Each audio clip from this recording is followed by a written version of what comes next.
Hello and welcome to this week's preview show ahead of Huddersfield Town's match at St Andrews against Birmingham City.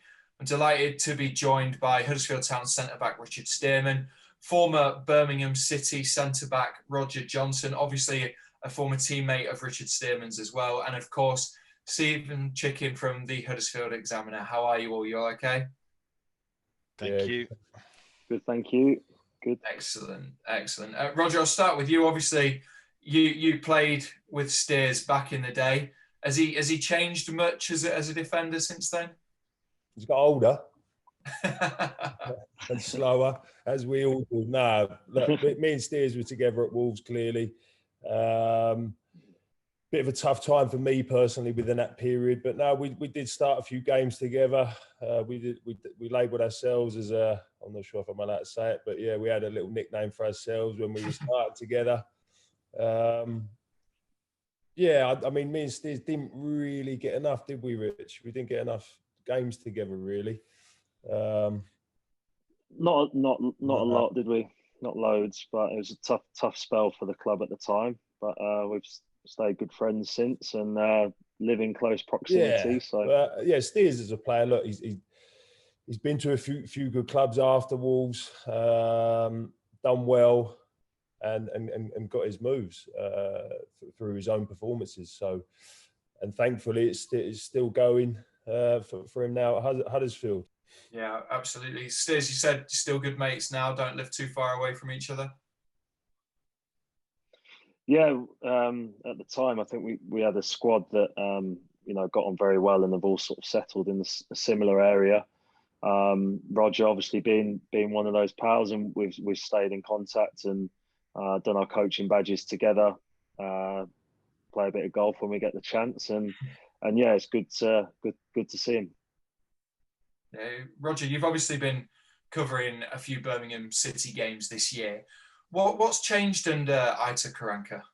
Do you know what? I did the first game of the season against Brentford, and I was really impressed. I thought Karanka would come in because I did a few games at the back end of last season, and to be honest with you, as a blue nose, they were dreadful. They had no structure. They had no sort of how'd you call it, like somebody that's going to go and lay a glove on someone, that like a leader. There was no leadership there. And I was worried for him this season, to be honest with you. And then I did the first game at Brentford, and they were superb, worthy winners. And since then, I was so excited for him. And then it's kind of they're up and down. They're up and down.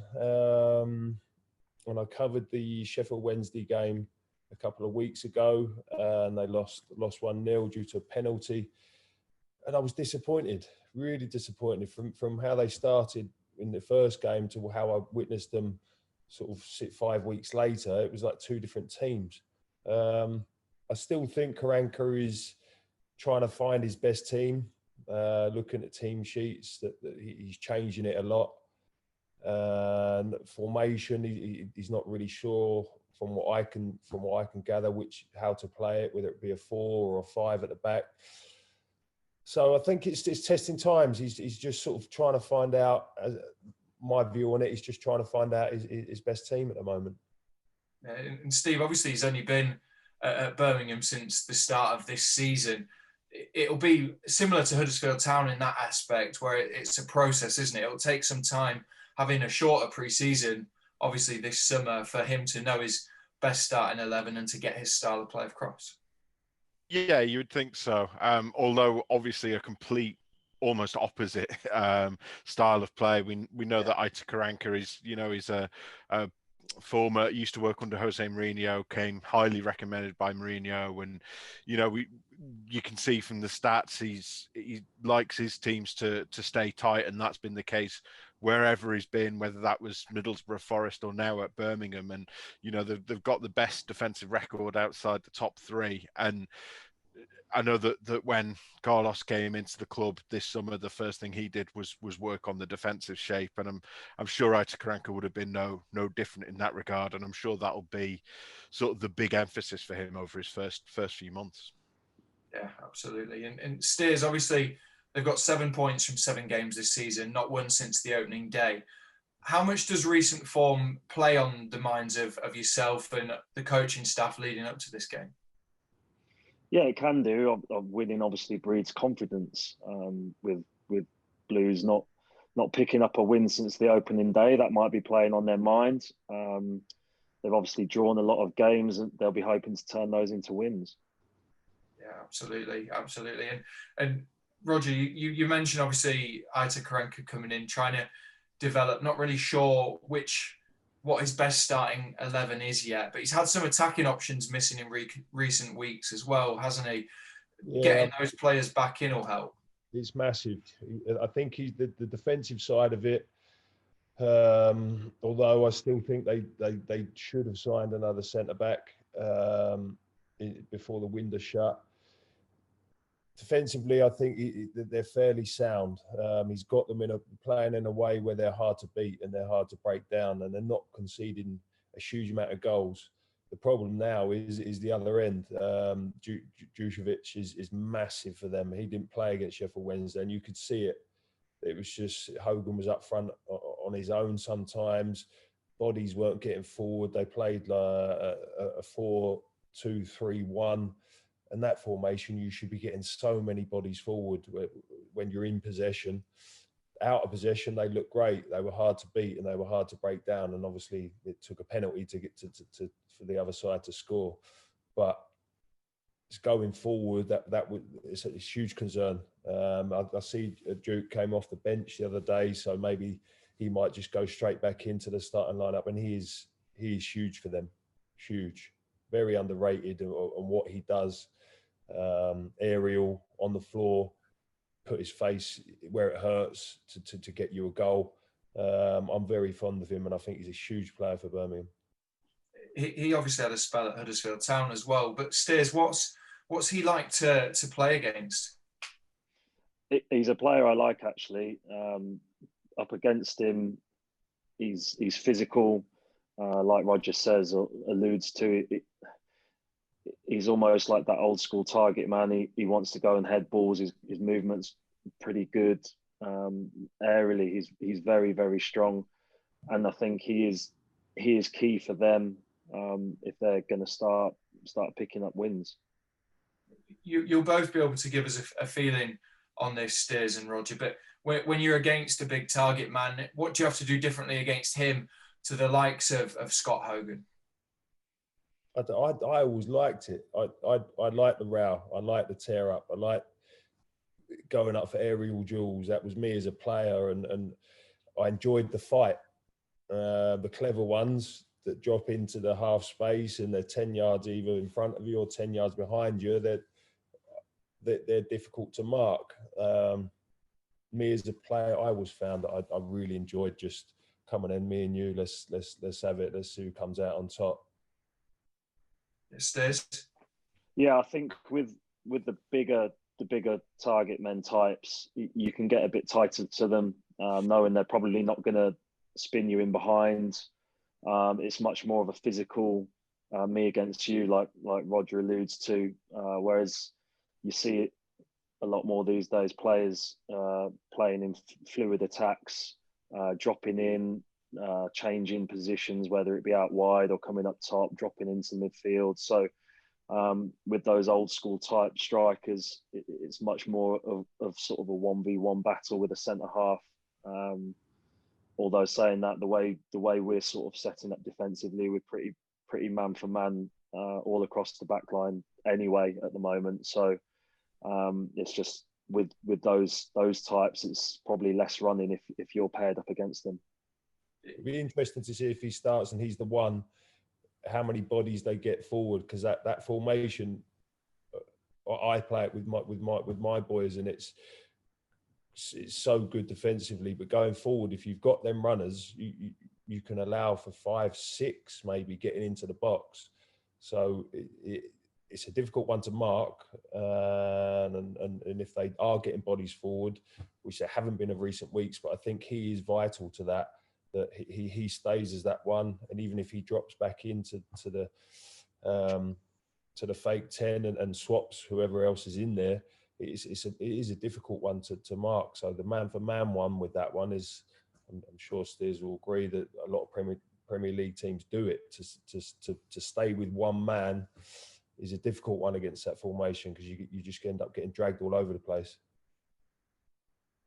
Yeah, and obviously they've only scored 3 goals this season. Like you said, Roger, there needs to be an improvement for them going forwards, but all their games have been so tight, haven't they? I don't think Birmingham have scored more than 1 goal in a game this year, but neither have their opponents.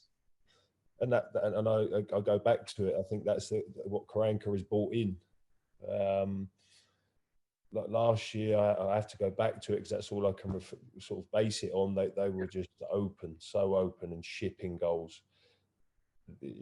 I'm pleased that he's come in and he's installed that hard to beat, because that I think that's the base of what your team needs to be. Right, okay, we've got this going forward, but you've got to stop the ball going in first and foremost. And I think he's organised them in a way, everybody knowing their jobs in such a short space of time, that they're not conceding. And if you're getting 0s and 1s against, you've got chances to go and win the game. And they needed that, because their form towards the end of last year, you know, the Brentford game's the only game they've won since February. So that it's a similar position to almost what Town were in at the start of last season, where you just need to get back into that winning habit and, you know, going almost back to basics and building it back up from there, I would imagine. I totally agree. I mean, in that Brentford game, they hadn't won at home. They kind of had a home hoodoo over them, and they hadn't won for, I don't want to put it out there and say, but it was a very, very long time. I think it was like 15 games or something. They hadn't won at home. So to get that done in the first game, I thought, right, that's them. They're gonna go on now. They've got rid of that little hoodoo of not winning at home. They kind of took a backward step in the attacking side of it. Looks great defensively, but I'm sure if the stands were full, there'd be a bit of noise coming from the fans in attacking sense, and the lack of goals at the moment. How does that affect you as a player when you've gone so long, obviously, without a win at home or just a win in general? And even when a new manager's come in, you've won in your first 7 games, because it's the first win or the first couple of wins, isn't it, where you really, I think anyway, buy into that system. Do you want me to go? I'll answer it. Yeah, I mean, if a new manager, and Steers has had a load, I've had a load, and you do over your career, people have got different ways of playing, different philosophies on the game. So yeah, I think you're right there. If you start winning games, and like Steers said earlier, it breeds confidence. And then if you're winning, you start buying into what it is that the manager's saying. It's a tough one. It's so tough. I've had managers come in and try and play a certain way, and the lads just ain't having it. But yeah, I mean, I think he's a great manager. I think it's a really good appointment. And look, like there's so many games to go, and it's so early in the season. Over the course of a season, I think that Birmingham fans shouldn't expect too much. Just get a solid foundation to then build from, and I really do hope Karanka gets time to put that stamp on Birmingham. I guess Steers at Huddersfield Town, with that, obviously new head coach came in, Carlos Corberán. The 2 first games were admittedly against difficult opponents, then getting that first win against Forest and going on a 4-game unbeaten run and getting obviously 3 wins within that really then helps you as a group of players to commit even more to that style. Definitely, especially if the coach is bringing in something different, something unique. We worked extremely hard physically during pre-season and through the starters, and still are. And Roger said it there, to get buy-in from the lads. It's important to sort of see results and see it working. Listen, we do what we're told because we want to be in the team, but it makes it easier for the boys to see it working, and I think it has done in recent weeks, or at least it's, you know, with it started to click in certain areas. The playing out from the back, the pattern work, it's starting to click, but it's a work in progress. Of course, it was. So we'll see how it goes from here on in. Roger, have you ever seen Steers as a ball playing centre half, marauding down the wings? Oh my God. I mean, obviously Sheffield United was, I've spoken in depth about Wilders and Sheffield United style of play, and it's mental. So when he did play in that, and he was tearing up and down as the as a three at the back, right or left of the three, it was very interesting to see Steers getting that far forward. But I think that's just the game now. That's the modern day game. You've got to play out from the back. Don't have to, but the majority of people are, and it's something that everyone's got to buy into. And if you're not willing to change as a player and buy into what the manager wants, then as Steers said, you do as you're told, otherwise you ain't in the team. Yeah, absolutely. And the buy-in is so important, isn't it, Steve? I think you could see it even against Preston North End. Obviously, 2-1 down, 10 minutes, 15 minutes to go, and Naby Sarr had been sent off, down to 10 men, but the bodies were still flying forwards. The energy, the intensity was still there. If the buy-in wasn't there, then obviously that wouldn't be happening. Yeah, absolutely. I mean, stuck with the 3-3-3, Steers at centre back on his own, with Toss and Pippa either side, and it was no. I mean, they kept going for it, and I think that's when you're a manager, and particularly sort of this early in your tenure, you ideally you want the players to have the quality and the execution at every moment. Of course you do, but all you can ask for really is effort and determination to the final minute and throughout the 90 minutes as well. And there's been a couple of performances this season where I think we've seen that, when the result maybe hasn't come off, but you can understand why Carlos has come out after the game and said, actually, I was quite pleased with that, because you know, no team is going to win every game, and as a coach, that's all you can ask for. And it's about putting yourself in a position where at least you're giving yourself a chance. And if you do get those odd moments in games, and you get a little bit of luck, you can get those results. I can imagine, Steers, after the Preston game, we won't dwell on that defeat too much, but there was a lot of frustration in the dressing room, but also actually, after you reflected on it, it was a good performance, wasn't it? It was just those two moments early in the second half.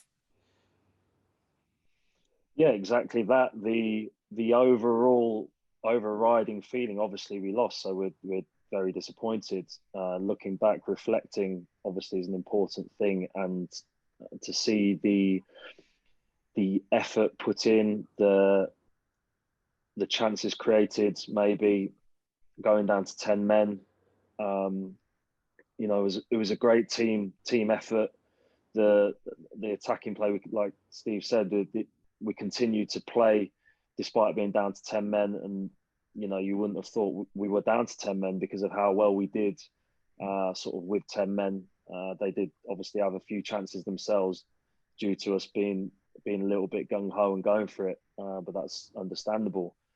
But in terms of, I think, a first half or a first 50 minutes, we can be very pleased with how we did. It was just 2 minutes of madness and a sending off, and it's sort of cost us the game a little bit. But barring that period, we can be quite pleased with how we've done, despite not picking up anything from the game. Yeah, absolutely. And before we continue our Huddersfield Town chat, Roger, I realise you've got a Bromley game tonight. Just before I let you go and join the first team setup, how much do you keep an eye on Birmingham City, but then also your good friend Richard Stearman? I do. It's the first thing I do. Clubs I've played for, mates that play for teams, I always text Steers and he'll vouch for it. Like every time there's a clean sheet, I screenshot it and just say love it. So yeah, I do. I follow all my really close pals' games. It's the first thing I do. I go Chelsea, and then that's my team, and then teams that I played for, just have a little nose and see who started, who hasn't, results, and certainly Steers being one of my best pals, and a couple of other lads I like to see, certainly defenders getting clean sheets. So yeah, I give Steers a little shout every time there's a clean sheet in there. But yeah, Birmingham wise, I do have a look. I've got to be honest. Roger, thank you very much for joining us, and good luck this evening. Fingers crossed Bromley get the result. Yes, thanks very much. Good luck tomorrow, but unfortunately luck, I've got to mate. wear my Good luck. blue nose for that one. All right, take care, guys. Perfect. Thank you. Cheers. See you, mate. Nice one. Steers, we'll continue on. Obviously, we've discussed you playing with the ball at your feet in a back three. Obviously, you had experience of that under Chris Wilder at Sheffield United, but Carlos' style of play is a little bit different, albeit it has some similarities. How have you found adapting to that style? I've really enjoyed it, actually. It's been tough work, let me tell you, on the training pitch and in games. It's hard work, but I've enjoyed putting in the mileage. I've enjoyed being on the ball. I've enjoyed the physical one-on-one situation where it's me or you, one-on-one type battle, in that we're very man-to-man based at the back, and it's like I said, it's a me versus you situation, and I'd like to back myself more often than not, and I've really enjoyed that side of the game so far. Steve, I'm not putting you under too much pressure here, but Steers has really excelled, especially over the last kind of 3 or 4 games. Yeah, I was saying to DTS the other day that if you were giving out a Player of the Season award for the performances so far, it'd probably be between Toffs and Steers. So yeah, I'm not just I don't say that every week. Yeah, exactly. Nice one, mate. Yeah, I don't say that every week, depending on who's on. I promise you.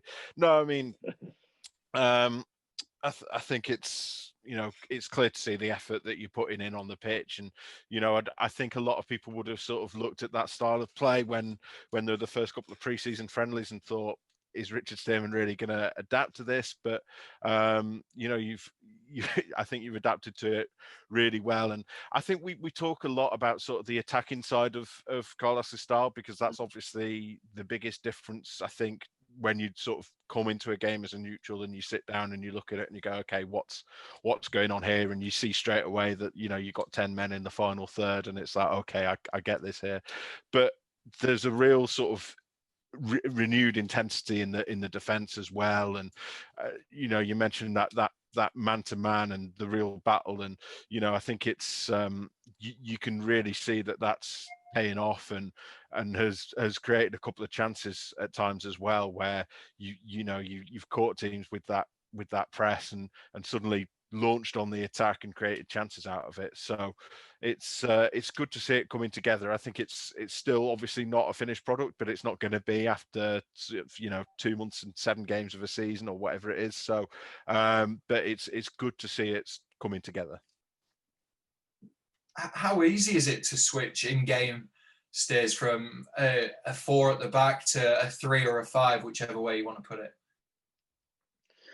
Well, that's what we're working hard on in training, coming up with solutions to either adapt and versus the opposition, depending on what they throw at us, in order to impose ourselves, rather than trying to nullify the opposition. We'll change or be fluid to impose ourselves and mean that we have the advantage, and it's something we work very hard on in terms of switching between shapes, switching between patterns, relationships between players, units. So it's certainly a work in progress, but it's something we're working very hard, both on and off the pitch, in the classroom as well. So like Steve said, it's in its infancy right now, but you can certainly see signs of success. How easy is it? Well, it's we're trying to make it second nature. whether that's Hoggy having to drop into centre half, or me ending up at right back at times. It's sort of a fluid system out of possession, where if your man goes deep, you go all the way. If your man goes across, you go with him, and we're always trying to have that one-on-one contact with a spare man somewhere at the back. So it's been great for me personally to learn and see something new. Certainly, I was saying this on the press conference the other day. I'm not afraid to say I'm probably at the other end of my career right now, but I'm still learning a lot from this head coach, and it's been great for me personally to see things done differently. And for you as well, like we said, you're thinking about kind of what's next in your career once playing has finished. How does Carlos compare to the managers that you've worked with, and what have you been able to take from him that will help you in the future? Certainly his unique philosophy or methodology on how we defend. Growing up as a defender, you're sort of taught one marks, one covers, everyone gets round. It's all a bit zonal. Certainly from a central defensive point of view, where you've got to really be able to read the game and know where you've got to be before the ball's there. Whereas in this system, it's sort of right, wherever your man goes, you're going with him, knowing that someone's going to cover you, and it's kind of a lot of trust in the rest of the defence. I'm finding myself in midfield. I'm finding myself at left back. I'm pushed on right wing back sometimes, but that's great for me to learn, and I feel like I'm doing okay. So long may that continue. Comparing him to other managers, yeah, it's certainly a unique way of thinking defensively that I've not experienced before. But like I said, it's been really enjoyable and great to learn from. He's very intense as well. He wants everything done right, which I think a lot of managers or head coaches are similar in that they're perfectionists, or they've got their thinking and a way of how they want things doing, and it has to be right, which I like, because there's no grey areas there, and everyone knows their job, knows what they should be doing, and he obviously likes hard work, and I'm a big believer in that as well. The training's massively different as well, isn't it? The whistles go in non-stop, short, sharp bursts, isn't it? Yeah, like I said, it's very intense, and it's resulting in us becoming pretty fit. The fitness levels have been incredible from the players. A section of what the head coach does is emphasize our running stats, and the stats have been creeping up and up and up, and it shows in this system. You have to be fit. If one or two players drop off, or they lose their man, the whole system can kind of fall down a little bit. So players have got to be peak fitness. They've got to be professional away from the training ground. So yeah, it's like I said, it's in its infancy right now, but we can see signs of some positivity. You can see those demands, Steve, can't you, on the pitch? I mean, I can't remember the last game where there wasn't at least one player on the floor after the final whistle, absolutely just trying to get their breath back. Yeah, one or two want to be on the floor before it as well, but you can blame them when it's such a marathon. Yeah, it's we talked a bit about it with Cal on the last show, and I would urge people to check that out as well if they've not already, because it was really, really interesting. talking to him about sort of the physical side of things and the thought that goes into the training and the stats and all of this kind of stuff. And when you're a man-to-man system, as I said last week, if you're a man-to-man system, you know that you have to cover at least as much ground as the opposition, and probably a bit more to get one over on them. So the fitness has to come first in a system like that, I suppose, because it is so intense and the demands are so high. Yeah, and especially with the spirit and commitment that Carlos demands as well. Steve, in his press conference today, he was pretty keen on the fact that he's interested now to see how the players react. I think you pointed on this maybe in the last show or the one before that, where you said that's the really big turning point now, or the interesting point, isn't it, of how the players react to a defeat? Yeah, because I think there sort of came a point last year where you almost sort of expected defeat, and when you got a big win, like like the one away to Brentford or the one over West Brom, it felt like a huge achievement. Whereas going and beating Swansea, it was like, that's a great result, but it wasn't like, oh, it's a minor miracle. It was like, oh, that's it's just a good result, and it's starting to feel sort of more normal winning again. And my point then really was, we've seen that you can react to a win and go and do it again the following game. And I think sort of the thing now is making sure that you're not too downhearted after those defeats, and that it isn't seen as too much of a setback, and sort of staying on mission, staying on task, and recognizing that it is going to happen. It is football. That's how it works, and picking yourself back up to go again, because I imagine it's that much easier when you're coming off a win and you've got a bit more of a spring in your step to keep going in that next game. Has that been the key message, Stairs, this week? A reaction? Yeah, most definitely. You've hit the nail on the head. Yeah, there. It's like you're almost in one of our meetings. The Carlos put up, I think it was an article, a headline, that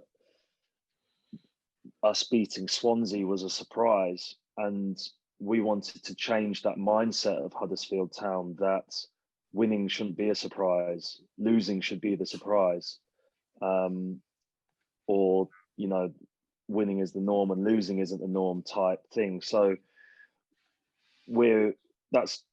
it's a work in progress. We're trying to make that a part of us, a part of our makeup, in that winning becomes a habit, and more often than not we do it. So we've obviously come off the back of a pretty decent run, but